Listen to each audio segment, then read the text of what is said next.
Hi, my name's Kiri. I'm 25 years of age.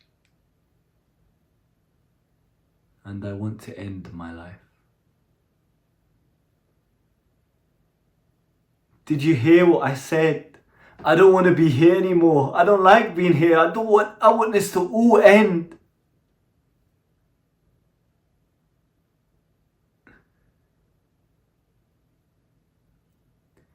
Just over a year ago, I went and got a haircut. Editors will put one photo up or one or two photos for them to see how ill I looked. And as you can see on the photo where my hair is really short, my hair wasn't growing back. And my hair wasn't growing back, not because I cut it off or whatever, because I was ill. I was going through my Crohn's disease flare-up. Crohn's disease is a bowel condition I have my whole entire life, and my symptoms went out of control. I couldn't barely walk. I couldn't wash myself. My sister sat me there and dressed me every day. I would look and sit on that bed and look to the ceiling and pray for the days to end. I would go to sleep as early as I can and wake up as late as I could because I couldn't be normal. I didn't have a chance at my days for not just a day or two, not just a week, for months. Second week of December 2022, another 6 months went by until I finally started to get better again.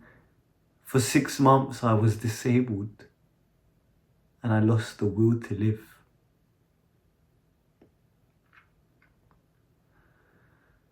With Crohn's disease, again, I'll just keep it real with you. You shit blood and you don't go toilet once or twice like a normal person. You go excessively, especially when your symptoms are out of control. I was going toilet when I was ill 20, come a bit closer, 20 times a day.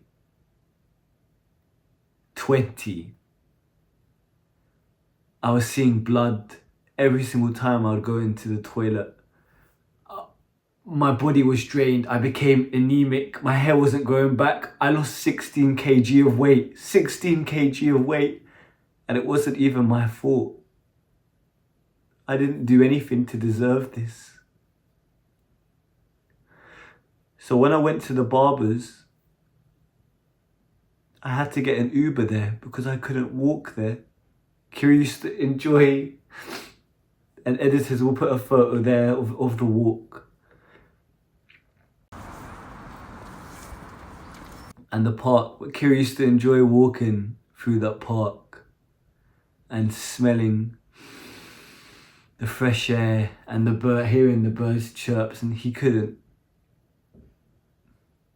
He went to the barbers. He tried to explain to the barbers what he was going through. He didn't understand. He just said, "Oh, you lost weight. Is it because you're stressed?" No, bro. I thought I was gonna die. Kiri leaves the barbers and I'll never forget this. He goes on the overground, and as he's waiting for the train, wearing his nappy, a 24-year-old boy was wearing his nappy, and you can't say I've ever lied about anything. I keep it so true. As I was waiting for the train, a gust of wind came. Not just any wind, it made me very cold, and I could feel it. And no, it wasn't gonna happen. Come a bit closer. No, I wasn't going to, not in public, I wasn't.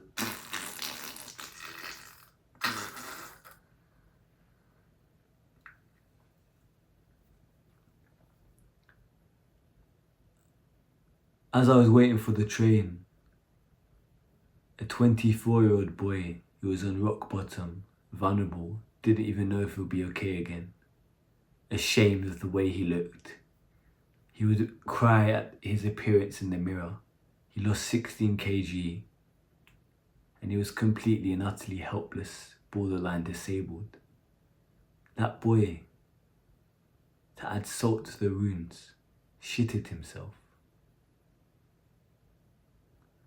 I shitted myself and I still had to get on the train. I went onto the train, I'll never forget this. I looked to my left and someone's covering their nose. I feel so embarrassed. I feel so ashamed. Editors, I'm going to try my best to find this, but I'll put 1 or 2 snaps here of me on the train, just to show you. Can't remember what I said in them. But a year ago, that was me. I stood near other people so the smell would blend in. So they knew it wasn't me. I was so ashamed. I was so upset. I was vulnerable. A vulnerable 24-year-old Kiri left the train, ran home, and ran to the toilet. I remember, I think I sent my friend me on the toilet and he was like, don't send me that. And I was like, okay, fair enough. That's a bit too much, I remember. Sorry, Ayub. I went to the toilet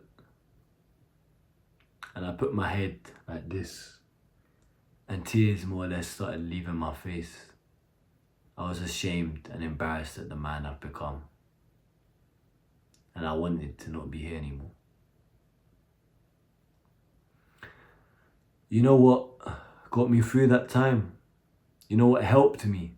You know what's gonna get through your fucking bad situation? I've seen it all. Sexual assault, family traumas, as I said, rape, money issues, health issues, murderers, deaths. I've seen it fucking all. You know what helped me and got me through that time?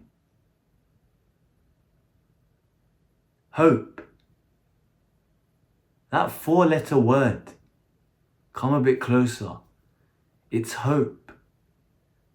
I didn't know how I was going to get out of this. I didn't know if there was a way out. I didn't know what was going to happen to me. But I held on to hope. And that's what you need to do as well. I don't know what you're going through, but I know it's difficult. And I get you. I want my story to offer you strength. Where I was rock bottom and I didn't see a way out. For someone who's so strong-minded, someone who's got so much good mental health, I wanted to overdose on tablets. That's how bad it got.